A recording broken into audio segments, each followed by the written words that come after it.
What's good, everyone? Welcome back to the channel, and today we're going to be going through my second rendition of the power rankings. Obviously, at the end of last month, I went through the power rankings for every side after the end of March, and now that it is the end of April, we're going to be doing the end of April power rankings after round 7 and sort of comparing where the teams sit from the last time we did this. Alright, to kick things off on the list in 18th spot, going down one position, I've got the West Coast Eagles, and I think it's pretty justified to put this side in this position. They were down there for so long last year, and they're again proving why they're one of the worst sides in the competition and why they're going to be down for quite a bit. A pretty poor last month of footy. I know they've been ravaged by injuries after that Fremantle game in the Derby, but what solidifies their spot in the 18th position was that game against the Blues. I mean, come on, they needed to do better than that. They can't lose by 108 points against a side like the Blues, who at the time weren't going very well either. They just sort of played Carlton into form, and it's unfortunate for West Coast, but at the moment, they're the worst side in the competition, I feel like. So now in 17th spot, not really that far above the Eagles in the last month of footy, for sure. We've got North Melbourne. They've arguably been worse than West Coast in the last month. Had one good outing, and that was Good Friday against Carlton. Haven't won a game this month, and then since then, they play terribly against Brisbane, terribly against Gold Coast, and even worse against Melbourne. I mean, they really do look like a shambles. The defence, they leak goals way too quickly. They seem like they don't really have a structure. Yeah, it's all going pear-shaped for North Melbourne after such a strong start to the season. I thought they were building into something a bit promising, but yeah, they're looking bad. It's sort of like 2022 now. North and West Coast, the two worst sides in the comp, I feel, at the moment. Now, a side that's gone up 2 spots in the power rankings, I didn't think they'd actually rise that much. We've got Hawthorn in 16th, and the Hawks have been a little bit surprising for mine. I know they haven't won a game, and that's why they can't really be that high, and it's Hawthorn. They've still got one of the worst lists in the comp, but at least they're fighting. You can't really say that about North, and you really can't say that either about West Coast. At least Hawthorn have been fighting for pretty much all the games besides the second half against the Cats. Close loss against Adelaide, close against the Giants. They could have easily won those 2 games. They're in the contest against the Dogs for a lot of it. I thought that was one of their better games of footy they've played because the Dogs are a decent side. Still though, Hawthorn, they're definitely a bottom 3 side in the comp, and I don't see them really climbing. Now, 15th spot, this side has been extremely disappointing, you know, considering their expectations leading to the season. Going down 3 more spots, we've got Fremantle at 15th. Now, surely this side can't fall any more spots in the power rankings. I mean, they've got so much potential, but they're just not fulfilling it. It's really frustrating if you're a Freo fan because, you know, they've delivered so much promise, you know, at the end of the season last year, and then they just dish up terrible efforts week in, week out. They don't seem to have a structure. They can't move the ball efficiently. Their forward is a complete mess. You know, their recruits, you know, like Luke Jackson, for example, O'Meara, I just feel like they should be performing better. You know, 3 performances this month have all been losses by over 50. You got the Adelaide game, the Brisbane game, and from my opinion, the worst of the lot, the Bulldogs game. They've just been pretty average. I know they recorded that win against Gold Coast, but even in that game, they weren't too convincing. They were down by like 4 or 5 goals at half time. You can only assume that they'll go up with a bit of improvement, but right now, they're not looking pretty in 15th spot. Now, these 2 sides honestly could be justified to go above or below each other. Really, it's hard to split them, but I just have them slightly above. In 14th, I got Richmond. Richmond, my goodness, they've dropped 8 spots since the last time I did this. Haven't won a single game all month, and haven't really looked like it. They've just been so sloppy, and I know they've had a few injuries, but you can't blame it all on injuries. They've still got a fairly close to complete list playing week on week, but I just can't seem to be dishing up consistent performances at all. The Gold Coast game was deplorable, to be honest with you. I mean, I guess the one reason why I've got them slightly above Fremantle, it's nothing to do with expectations. It's that they've been a little bit more competitive and they've been playing a little bit better opposition. I mean, Collingwood, Sydney, and Melbourne, and in all 3 of those games, they sort of were in it still up until 3/4 times. That's why they're up a little bit, but they've been, yeah, one of the biggest disappointments so far this year, the Tigers, and you would probably have to say that their season is just about over. Now, 13th spot, this side has gone up a couple spots, and we've got the Gold Coast Suns. Are we finally seeing something now with the Gold Coast Suns? Everyone had high hopes for them leading into this year, that this could be the year they make finals. With such a disappointing first month, they've sort of got back on track. 2 wins in a row now, albeit to the bottom of sides, Richmond and North Melbourne on the ladder, but, you know, a good win away from home. Definitely their worst performance of the month was against the Saints, but since then, they were, I thought, okay against Freo. Probably should have won that game, or could have. They've been alright. They're building onto something here, the Suns, and I think they're slowly climbing. Probably not make finals, but they're going better than the Tigers and the Docs at the moment, I feel like, the Suns. Now, in 12th spot, a side that I just didn't think would be that good this year. We've got the Giants going up 4 spaces and into 12th position. I thought they were a bottom 4 lock for mine, but right now it doesn't seem like they're going to be finishing that bottom 4 lock. If anything, they could be pushing for the 8 if all things go their way. A good month of footy from the Giants, 2 wins, 2 losses, and those 2 losses weren't really disgraceful losses. A decent out against the Lions, and I guess the first game of the month against the Bombers. They probably should have lost that game by more, but regardless, they've been good. 2 close wins. You know, that game against the Swans in the Derby. How good was that finish? Toby Green, the hero. It's going to give him so much confidence leading into the coming weeks this season. So the Giants, they've been pretty good. They've been plucky. They've been competitive. That's all you really want. Yeah, they're playing some pretty good footy at the moment, so they're worthy of that 12th spot. Now, dropping 8 places in an 11th spot. I have to do this, but I've got to put the Sydney Swans in 11th spot, and I would not have believed that if you would have told me that last time I did this. They were 3rd last time, now they're 11th, because their last month of footy has been terrible. In fact, their last 5 games, 4 of their last 5 games have been losses. That Geelong game, I know they had injuries, but geez, you can't be losing by over 90. They should not have dropped that game against GWS, and they shouldn't have dropped that game against Port Adelaide as well. For some reason, Sydney have been a side that has choked.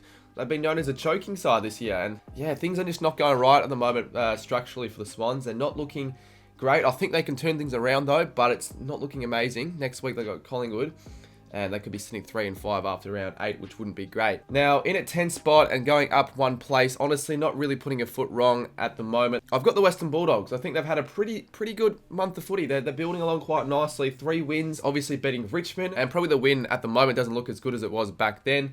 But a very good win against the Dockers and a pretty decent win against the Hawks. I know a lot of those sides are on the bottom sides of the ladder, but they're still, banking those wins.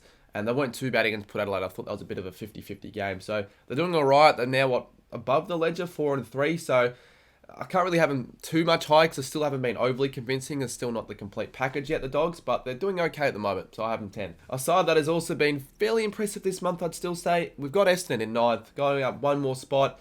I think they've had a record of 2 and 2 this month. The last 2 games have been disappointing to an extent, but they've also been okay. Like, they haven't really been disgraced in those games. Obviously against Collingwood, should have won that, up by 28 at 3/4 time. Maybe you can let them off the hook that it was against Collingwood, but still should be winning those games. And again, Geelong, bad first half, but they managed to still, have a respectable effort, pulling in a score over 100.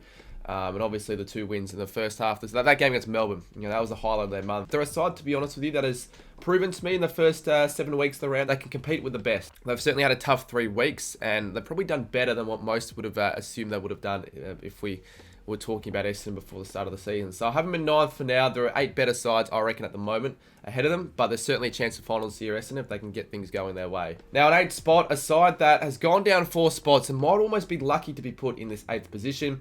I do have the Carlton Blues. I know I've got Carlton higher than the Bombers. I think I've got a little bit more trust in them at the moment. They're going a little bit better form-wise, particularly with that 108-point win. That was just amazing. But before that, they didn't really have a great patch of form at all. I don't even think they had that good of a start to the season, even though they were undefeated. And then it was solidified against the Crows. Terrible outing. And then that game against St Kilda, also pretty poor, particularly after half-time. So the Blues haven't been at their best. We'll see sort of where they're at against Brisbane this week on the Friday night. But I've still have them in the 8, just above the Bombers, because I think that they're a better side than the Bombers still, after what we saw last year. And a 108-point win, obviously, is going to have you slide up a couple of spots. Another side that has been very impressive this month, and honestly, it feels like they probably deserve to be a little bit higher. I do have the Crows in 7th, and it's surprising that they're only going up 1 spot. I must have had them quite high in the first Power Rankings video. Adelaide have had a pretty superb month of footy. Let's not discredit them at all. Great win against Fremantle, a smashing win. Great win against Carlton, another smashing win. And maybe not so much of an awesome win against Hawthorn, but the fact that they managed to scrape out a result. In a game where, let's be real, they're not great at Tassie, but they still picked up a good result, which is very important for this season with a fairly difficult month ahead. Should have been Collingwood. They were up for literally all the game, and they still managed to choke it. Terrible goal kicking, and sort of cracking under the pressure of the Pies in that last quarter. So if they did get that win against Collingwood, yeah, I think it's safe to say they'd be up a few more spots. But I think for the moment, though, the Crows, they should be looking at finals.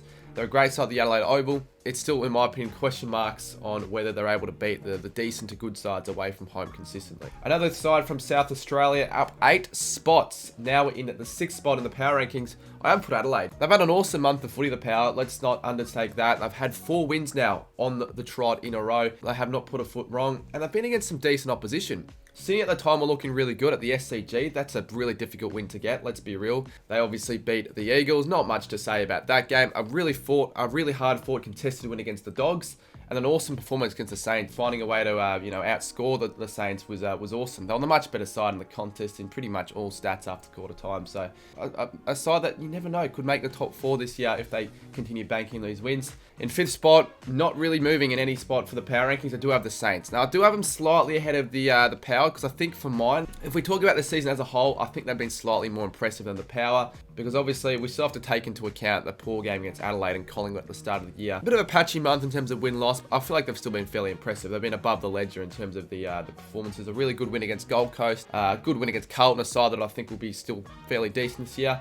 And then 2 close losses against Collingwood and Port Adelaide. And I won't lie, we weren't at our best in those games. The fact that we made it as close as it was, I think the way we played, we probably should have lost those games by more. So we're looking pretty good, the Saints. 5th position, should make the finals from here.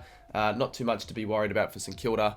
I know they're 3rd on the ladder, but there are a couple more sides I can trust a little bit more and who are playing simply better footy ahead of them. One of those sides now in 4th spot, going up the 5 spots, and honestly probably having the best form of any side almost in the last 4 weeks.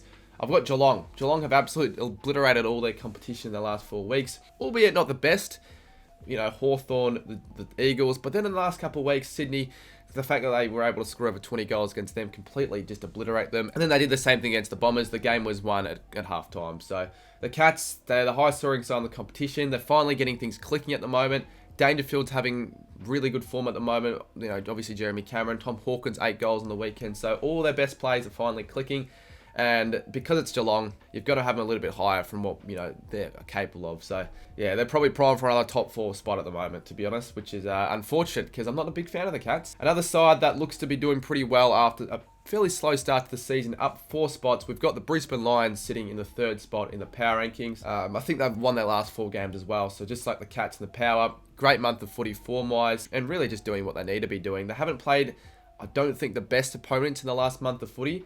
But it doesn't matter, you know, you only play the sides that come against you, and they've been doing that fairly well. I think, no, they did beat Collingwood, actually. The only loss Collingwood came against at the start of April. So, yeah, I mean, they made the Gabba a fortress. They're starting to play a little bit better footy away from home. Still not completely convinced, though, because it was against GWS and North Melbourne. We need to see them play those games away from home against, you know, a bit better opponents, such as Carlton this week. That's a real test for them. Now, these 2 sides really haven't changed since the first time I did these power rankings. 2nd spot, I've got Melbourne. I think it's fairly reasonable why I've got the D's there. They're up there with one of the premiership favourites. Well, they've only had the really one poor game, which was against Essendon, but I feel like that's one of those, you know, one-off games you get with Melbourne. But other than that, they've been almost perfect, to be honest. They haven't really put a foot wrong. And the same with Collingwood. I know they had that loss against Brisbane, but since then, they beat St Kilda, who at the time were undefeated. They beat Essendon. You know, they were down by as much as 28 points. It looked like that game was gone from them. And then they beat Adelaide in the same sort of way. They were down by 26 points. It looked like that game was gone from them. So, not sure how the comeback Kings do at the Pies, but, you know, they picked up results in those 2 games. If they didn't, they might not be in the 1st spot, but they're looking right now like an unstoppable force almost at the moment, the Pies. Alrighty, guys. Well, those were my power rankings after the end of April. Obviously, people are going to have their own opinions. There's no real definitive list for this sort of stuff. So if you've got any changes you want to, you know, let me know what your power rankings down below in the comments. Leave a like if you did enjoy this video. If you haven't yet subscribed to the channel, you can do that now. AFL 23 is coming out tomorrow. I'm so excited. There'll be a video, there'll be a stream. There's going to be a lot of content on that game as well. So thanks everyone for watching the video, and we'll see you very soon in the next one.